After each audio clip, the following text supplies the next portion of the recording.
यह कहानी ऐसी लड़की की है जो अपने लिए कभी खड़ी नहीं हो पाई, जो अपने ऊपर हो रहे अत्याचार को रोक न सकी।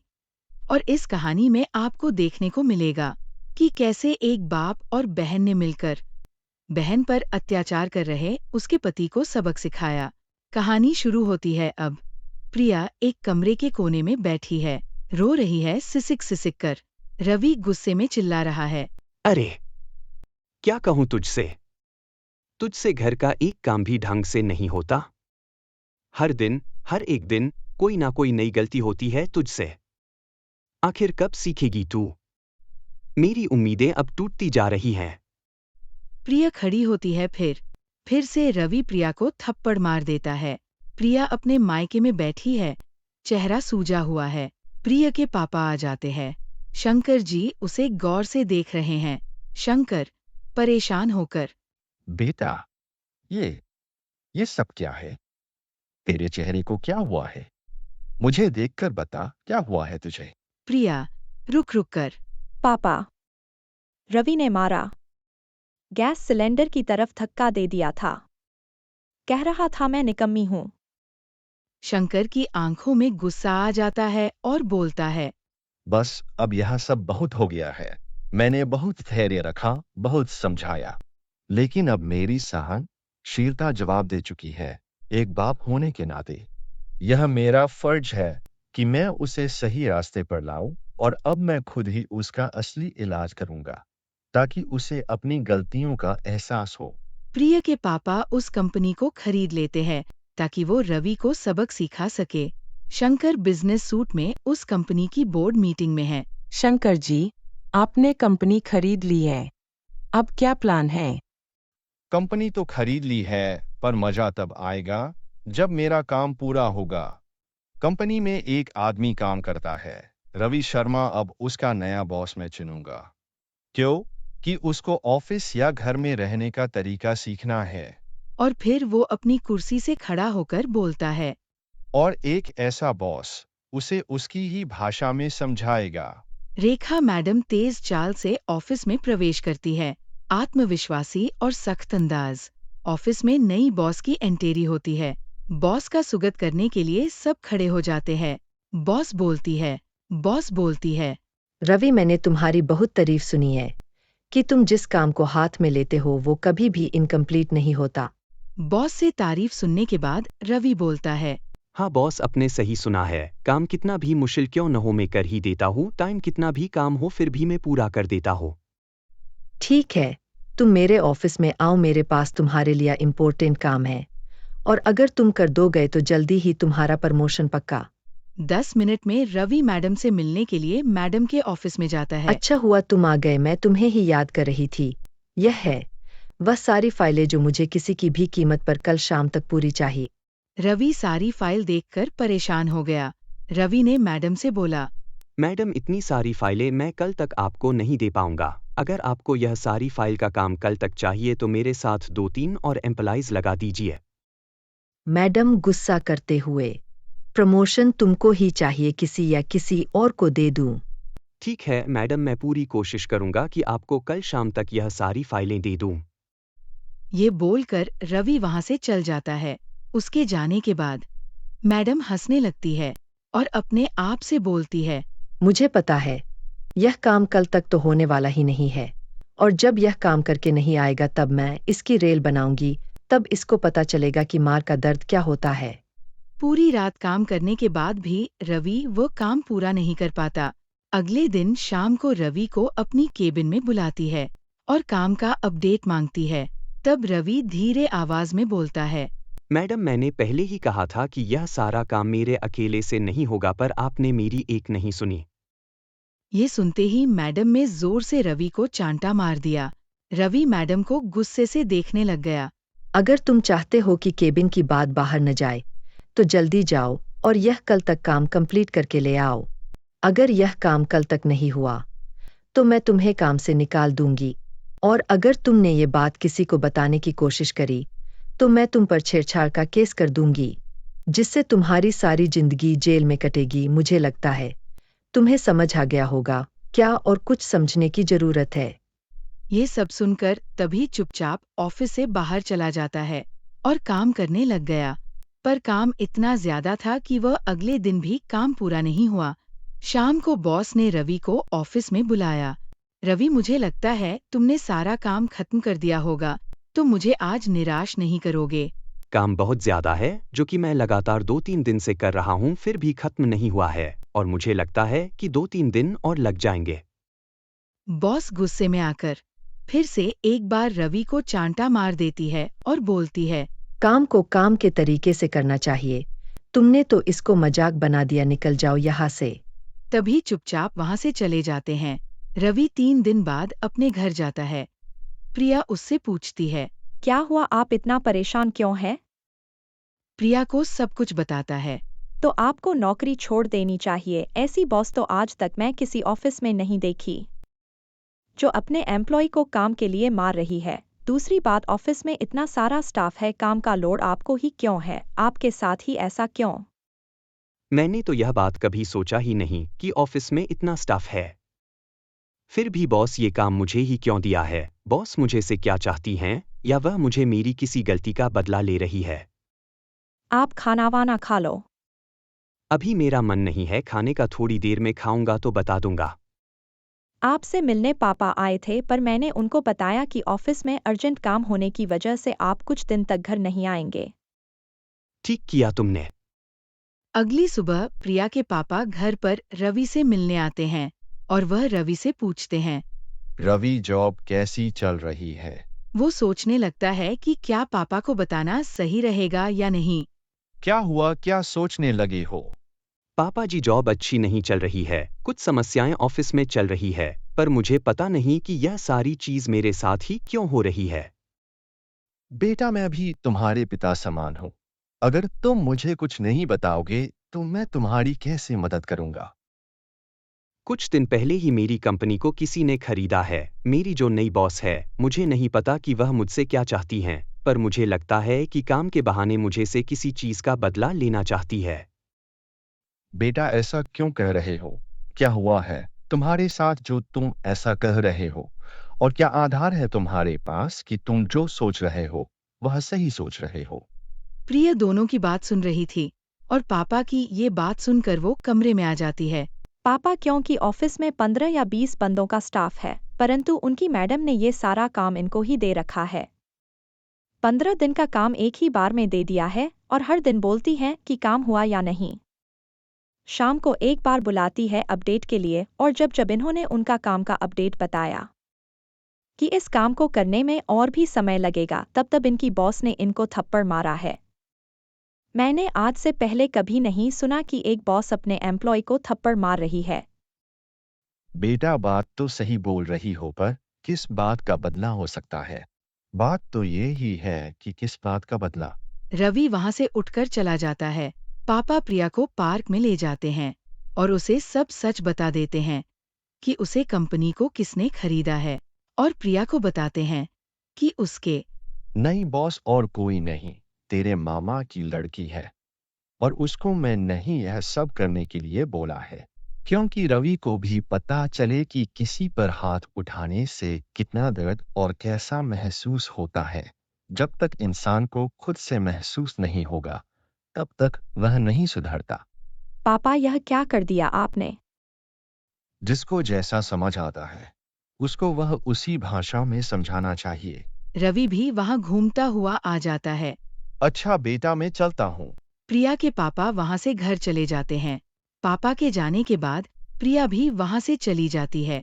तब रवि अपने दोस्त रमेश को फोन करके पूछता है। कुछ पता चला कंपनी किसने खरीदी है? रमेश उसे बताता है। कंपनी तुम्हारे ससुर जी के नाम है। ये सुनकर रवि शॉक हो जाता है और रमेश से बोलता है। यह बात तो ससुर जी ने बताया नहीं ना, यह बात मुझे प्रिया ने बताई है। रमेश, हो सकता है तुमसे कोई धोखा हुआ हो, एक बार उसको क्रॉस वेरीफाई करो कि क्या सच में वह मेरे ससुर जी नहीं खरीदी है। हाँ, यह कंपनी तुम्हारे ससुर जी नहीं खरीदी है, क्योंकि किसी डॉक्यूमेंट के अंदर मैं तुम्हारे ससुर जी की फोटो देखी है। मैं इसलिए 100% श्योर हूँ। और यह जो बॉस है, यह भी तुम्हारे ससुर जी की कोई रिश्तेदार है, जो कि विदेश से पढ़कर आई है और जिसे कभी भी तुम नहीं मिले हो। रमेश, मुझे क्या करना चाहिए? मुझे समझ नहीं आ रहा कि मेरे ससुर जी मेरे साथ ऐसा क्यों कर रहे हैं, या वह मुझसे क्या चाहते हैं। अगर उनको कुछ चाहिए था तो वह मेरे से बोल सकते हैं, मुझे परेशान क्यों कर रहे हैं? भाई मुझे नहीं पता, यह तेरे घर का मैटर है, पर मैं इतनी सलाह दे सकता हूँ कि तू एक बार भाभी से बात कर, क्या पता भाभी कुछ बता दे। तू ठीक कहता है, मैं एक बार प्रिया से बात करता हूँ कि क्या कंपनी पापा की है। अगर उनकी है तो वह मुझे क्यों परेशान कर रहे हैं। फोन काटने के बाद रमेश जैसे ही पीछे मुड़ता है, उसकी भी बॉस उसके पीछे खड़ी होती है। बॉस रमेश और उसको बोलता है, बहुत अच्छी दोस्ती निभा रहे हो, तुम ही पता है कि मैं रवि के साथ ऐसा क्यों कर रही हूँ। मुझे नहीं पता। बैठो, मैं बताती हूँ। तुम्हें यह तो पता चल ही गया है कि मैं रमेश की बीवी की बहन हूँ, तो मैं तुम्हें एक और बात बता देना चाहती हूँ कि रवि अपनी बीवी पर हाथ उठाता है। यह एक दिन की बात नहीं है, वह डेली 1-2 थप्पड़ अपनी बीवी को मारता ही रहता है। उसको सबक सिखाने के लिए मेरे मामा जी ने यह कंपनी खरीदी है और मुझे इस कंपनी का बॉस बना दिया है कि मैं रवि को सबक सिखा सकूं, जिससे उसको पता चले कि दर्द क्या होता है। अगर वह अपनी बीवी पर हाथ उठाता है तो वह सबसे बड़ी गलती कर रहा है, क्योंकि एक औरत भगवान का रूप होती है, जिससे कि उसका पूरा परिवार आगे बढ़ता है। एक औरत घर की लक्ष्मी होती है। अगर ऐसा करता है तो आपने बिल्कुल ठीक किया उसके साथ। परंतु बात यह है कि जैसा कि मैं उसको सब कुछ बता दिया है, तो हो सकता है वह अपनी बीवी से पूछने के लिए जा रहा है, और अगर उसकी बीवी उसको कुछ नहीं बताएगी तो हो सकता है वह अपनी बीवी पर दोबारा से हाथ उठाए। मेरे हिसाब से आपको उसके घर जाना चाहिए। उसकी बॉस तुरंत अपने अपने मामा को फोन करके सब कुछ बता देती है। प्रिया के पापा पुलिस के पास जाते हैं और प्रिया की बहन को रास्ते में मिलने के लिए बोलते हैं। प्रिया रवि के पास होती है। आते ही रवि पूछता है, प्रिया, क्या तुम्हें पता है कि तुम्हारे पापा ने कोई कंपनी खरीदी है?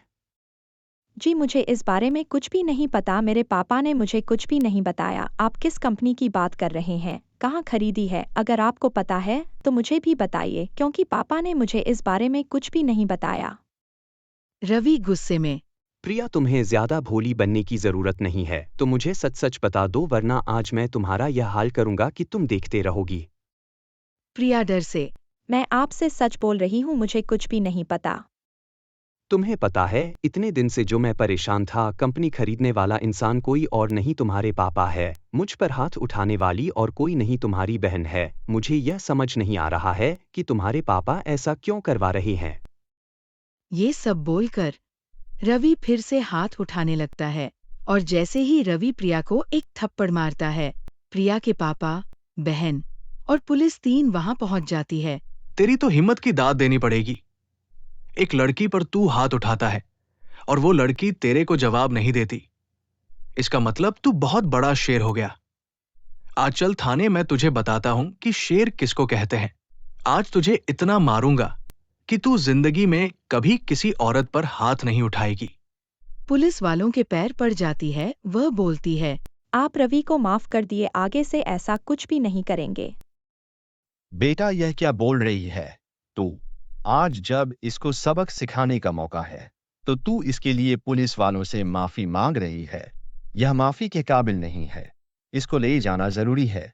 जब तक 10 से 15 दिन पुलिस वाले इसको अच्छे से पीटेंगे नहीं, तब तक इसको समझ नहीं आएगा कि किसी औरत पर हाथ उठाने की सजा क्या हो सकती है।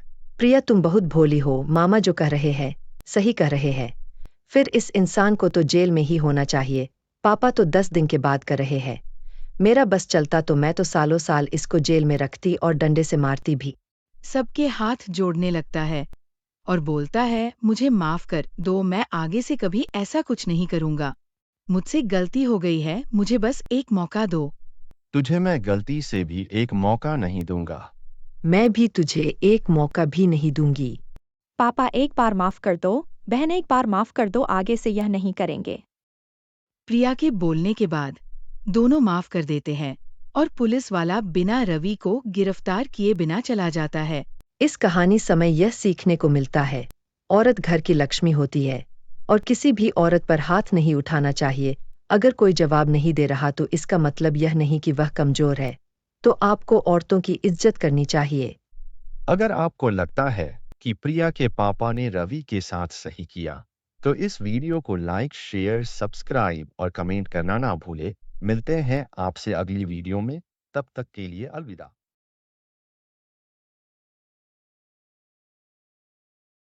यह कहानी ऐसी लड़की की है जो अपने लिए कभी खड़ी नहीं हो पाई, जो अपने ऊपर हो रहे अत्याचार को रोक न सकी।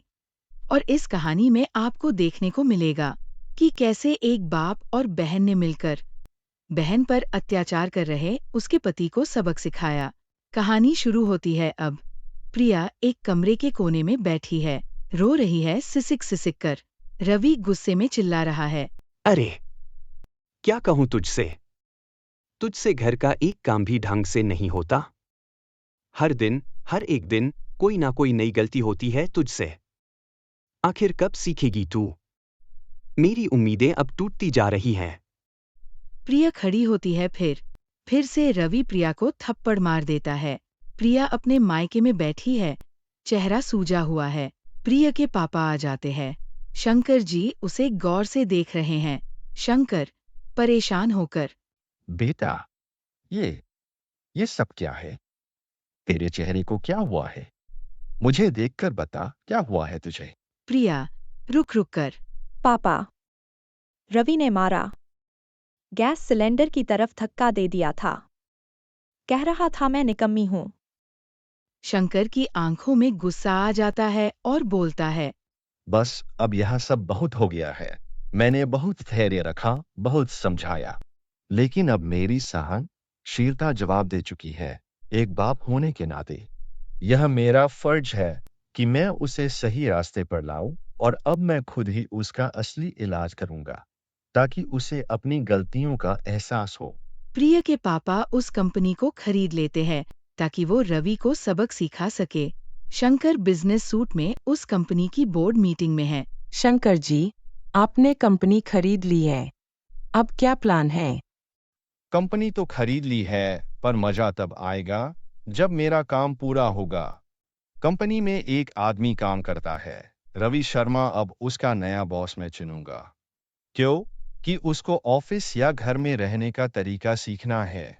और फिर वो अपनी कुर्सी से खड़ा होकर बोलता है। और एक ऐसा बॉस उसे उसकी ही भाषा में समझाएगा।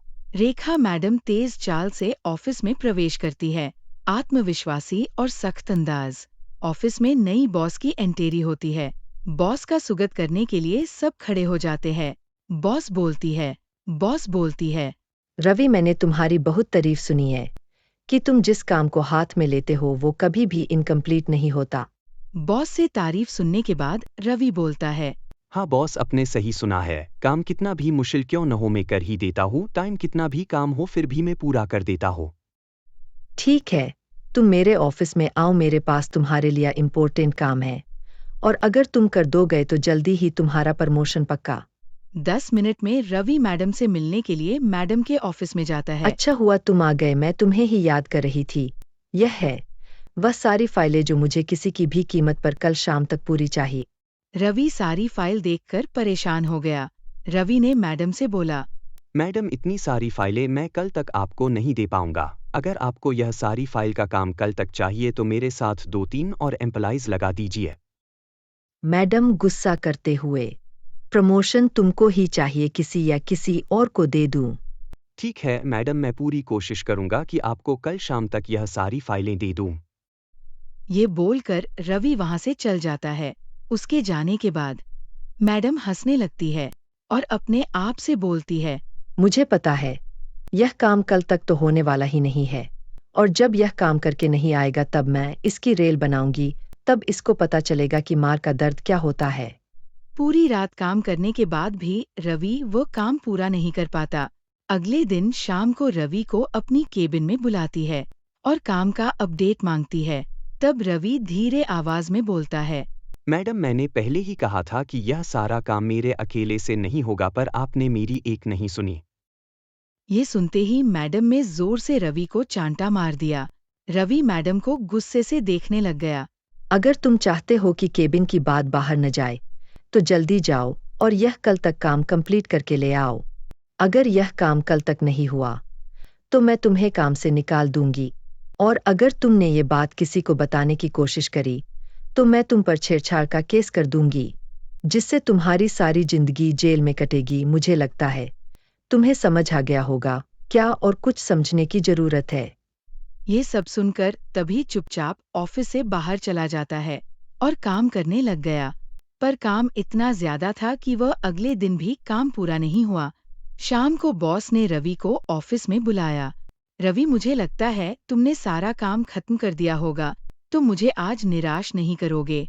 काम बहुत ज्यादा है जो कि मैं लगातार 2-3 दिन से कर रहा हूँ, फिर भी खत्म नहीं हुआ है और मुझे लगता है कि 2-3 दिन और लग जाएंगे। बॉस गुस्से में आकर फिर से एक बार रवि को चांटा मार देती है और बोलती है, काम को काम के तरीके से करना चाहिए, तुमने तो इसको मजाक बना दिया, निकल जाओ यहाँ से। तभी चुपचाप वहां से चले जाते हैं। रवि 3 दिन बाद अपने घर जाता है। प्रिया उससे पूछती है। क्या हुआ, आप इतना परेशान क्यों हैं? प्रिया को सब कुछ बताता है। तो आपको नौकरी छोड़ देनी चाहिए। ऐसी बॉस तो आज तक मैं किसी ऑफिस में नहीं देखी, जो अपने एम्प्लॉय को काम के लिए मार रही है। दूसरी बात, ऑफिस में इतना सारा स्टाफ है, काम का लोड आपको ही क्यों है? आपके साथ ही ऐसा क्यों? मैंने तो यह बात कभी सोचा ही नहीं कि ऑफिस में इतना स्टाफ है। फिर भी बॉस ये काम मुझे ही क्यों दिया है? बॉस मुझे से क्या चाहती हैं, या वह मुझे मेरी किसी गलती का बदला ले रही है? आप खाना वाना खा लो। अभी मेरा मन नहीं है खाने का, थोड़ी देर में खाऊंगा तो बता दूंगा। आपसे मिलने पापा आए थे, पर मैंने उनको बताया कि ऑफिस में अर्जेंट काम होने की वजह से आप कुछ दिन तक घर नहीं आएंगे। ठीक किया तुमने। अगली सुबह प्रिया के पापा घर पर रवि से मिलने आते हैं और वह रवि से पूछते हैं। रवि, जॉब कैसी चल रही है? वो सोचने लगता है कि क्या पापा को बताना सही रहेगा या नहीं। क्या हुआ, क्या सोचने लगे हो? पापा जी, जॉब अच्छी नहीं चल रही है, कुछ समस्याएं ऑफिस में चल रही है, पर मुझे पता नहीं कि यह सारी चीज मेरे साथ ही क्यों हो रही है। बेटा, मैं भी तुम्हारे पिता समान हूँ। अगर तुम मुझे कुछ नहीं बताओगे तो मैं तुम्हारी कैसे मदद करूंगा? कुछ दिन पहले ही मेरी कंपनी को किसी ने खरीदा है। मेरी जो नई बॉस है, मुझे नहीं पता कि वह मुझसे क्या चाहती हैं, पर मुझे लगता है कि काम के बहाने मुझे से किसी चीज का बदला लेना चाहती है। बेटा, ऐसा क्यों कह रहे हो? क्या हुआ है तुम्हारे साथ जो तुम ऐसा कह रहे हो? और क्या आधार है तुम्हारे पास कि तुम जो सोच रहे हो वह सही सोच रहे हो? प्रिया दोनों की बात सुन रही थी और पापा की ये बात सुनकर वो कमरे में आ जाती है। पापा, क्योंकि ऑफिस में 15 या 20 बंदों का स्टाफ है, परंतु उनकी मैडम ने ये सारा काम इनको ही दे रखा है। 15 दिन का काम एक ही बार में दे दिया है और हर दिन बोलती हैं कि काम हुआ या नहीं। शाम को एक बार बुलाती है अपडेट के लिए, और जब जब इन्होंने उनका काम का अपडेट बताया कि इस काम को करने में और भी समय लगेगा, तब तब इनकी बॉस ने इनको थप्पड़ मारा है। मैंने आज से पहले कभी नहीं सुना कि एक बॉस अपने एम्प्लॉय को थप्पड़ मार रही है। बेटा, बात तो सही बोल रही हो, पर किस बात का बदला हो सकता है? बात तो ये ही है कि किस बात का बदला। रवि वहां से उठकर चला जाता है।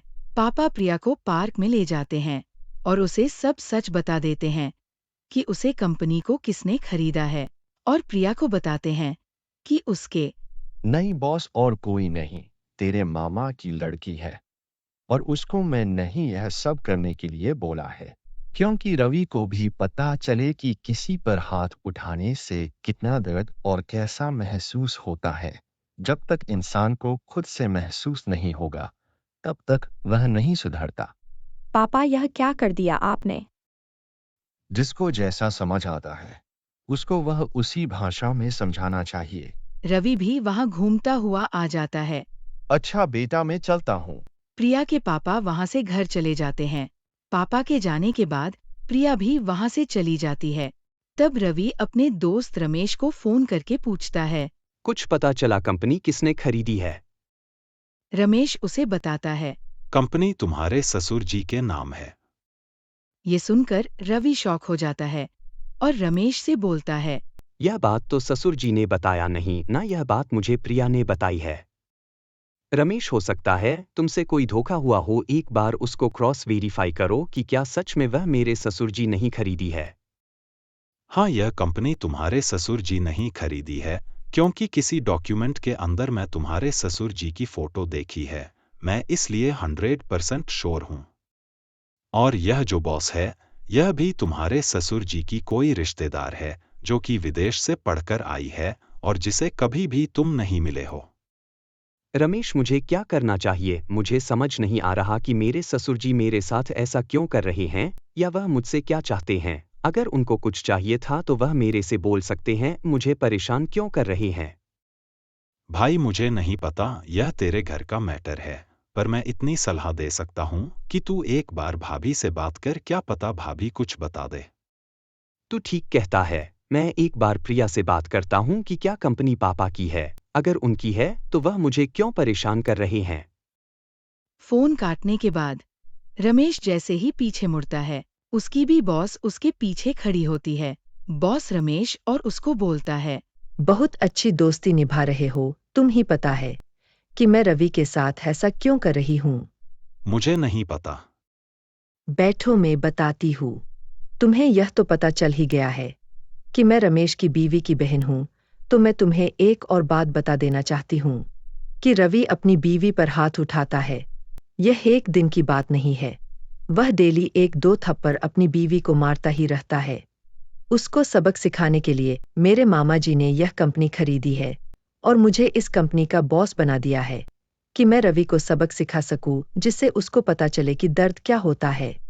अगर वह अपनी बीवी पर हाथ उठाता है तो वह सबसे बड़ी गलती कर रहा है, क्योंकि एक औरत भगवान का रूप होती है, जिससे कि उसका पूरा परिवार आगे बढ़ता है। एक औरत घर की लक्ष्मी होती है। अगर ऐसा करता है तो आपने बिल्कुल ठीक किया उसके साथ। परंतु बात यह है कि जैसा कि मैं उसको सब कुछ बता दिया है, तो हो सकता है वह अपनी बीवी से पूछने के लिए जा रहा है, और अगर उसकी बीवी उसको कुछ नहीं बताएगी तो हो सकता है वह अपनी बीवी पर दोबारा से हाथ उठाए। मेरे हिसाब से आपको उसके घर जाना चाहिए। उसकी बॉस तुरंत अपने अपने मामा को फोन करके सब कुछ बता देती है। प्रिया के पापा पुलिस के पास जाते हैं और प्रिया की बहन को रास्ते में मिलने के लिए बोलते हैं। प्रिया रवि के पास होती है। आते ही रवि पूछता है, प्रिया, क्या तुम्हें पता है कि तुम्हारे पापा ने कोई कंपनी खरीदी है? जी, मुझे इस बारे में कुछ भी नहीं पता। मेरे पापा ने मुझे कुछ भी नहीं बताया। आप किस कंपनी की बात कर रहे हैं? कहाँ खरीदी है? अगर आपको पता है तो मुझे भी बताइए, क्योंकि पापा ने मुझे इस बारे में कुछ भी नहीं बताया। रवि गुस्से में, प्रिया, तुम्हें ज्यादा भोली बनने की जरूरत नहीं है, तो मुझे सच सच बता दो, वरना आज मैं तुम्हारा यह हाल करूंगा कि तुम देखते रहोगी।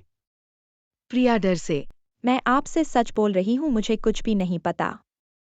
तुम्हें पता है, इतने दिन से जो मैं परेशान था, कंपनी खरीदने वाला इंसान कोई और नहीं तुम्हारे पापा है। मुझ पर हाथ उठाने वाली और कोई नहीं तुम्हारी बहन है। मुझे यह समझ नहीं आ रहा है कि तुम्हारे पापा ऐसा क्यों करवा रहे हैं। ये सब बोलकर रवि फिर से हाथ उठाने लगता है और जैसे ही रवि प्रिया को एक थप्पड़ मारता है, प्रिया के पापा, बहन और पुलिस 3 वहां पहुंच जाती है। तेरी तो हिम्मत की दाद देनी पड़ेगी। एक लड़की पर तू हाथ उठाता है और वो लड़की तेरे को जवाब नहीं देती। इसका मतलब तू बहुत बड़ा शेर हो गया। आज चल थाने, मैं तुझे बताता हूं कि शेर किसको कहते हैं। आज तुझे इतना मारूंगा कि तू जिंदगी में कभी किसी औरत पर हाथ नहीं उठाएगी। पुलिस वालों के पैर पड़ जाती है। वह बोलती है, आप रवि को माफ कर दिए, आगे से ऐसा कुछ भी नहीं करेंगे। बेटा, यह क्या बोल रही है तू?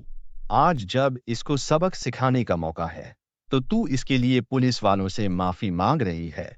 यह माफी के काबिल नहीं है। इसको ले जाना जरूरी है। जब तक 10 से 15 दिन पुलिस वाले इसको अच्छे से पीटेंगे नहीं, तब तक इसको समझ नहीं आएगा कि किसी औरत पर हाथ उठाने की सजा क्या हो सकती है। प्रिया, तुम बहुत भोली हो। मामा जो कह रहे हैं सही कह रहे हैं। फिर इस इंसान को तो जेल में ही होना चाहिए। पापा तो 10 दिन के बाद कर रहे हैं। मेरा बस चलता तो मैं तो सालों साल इसको जेल में रखती और डंडे से मारती भी। सबके हाथ जोड़ने लगता है और बोलता है, मुझे माफ कर दो, मैं आगे से कभी ऐसा कुछ नहीं करूंगा। मुझसे गलती हो गई है, मुझे बस एक मौका दो। तुझे मैं गलती से भी एक मौका नहीं दूंगा। मैं भी तुझे एक मौका भी नहीं दूंगी। पापा एक बार माफ कर दो, बहन एक बार माफ कर दो, आगे से यह नहीं करेंगे। प्रिया के बोलने के बाद दोनों माफ कर देते हैं और पुलिस वाला बिना रवि को गिरफ्तार किए बिना चला जाता है। इस कहानी समय यह सीखने को मिलता है, औरत घर की लक्ष्मी होती है और किसी भी औरत पर हाथ नहीं उठाना चाहिए। अगर कोई जवाब नहीं दे रहा तो इसका मतलब यह नहीं कि वह कमजोर है। तो आपको औरतों की इज्जत करनी चाहिए। अगर आपको लगता है कि प्रिया के पापा ने रवि के साथ सही किया, तो इस वीडियो को लाइक, शेयर, सब्सक्राइब और कमेंट करना ना भूले। मिलते हैं आपसे अगली वीडियो में, तब तक के लिए अलविदा।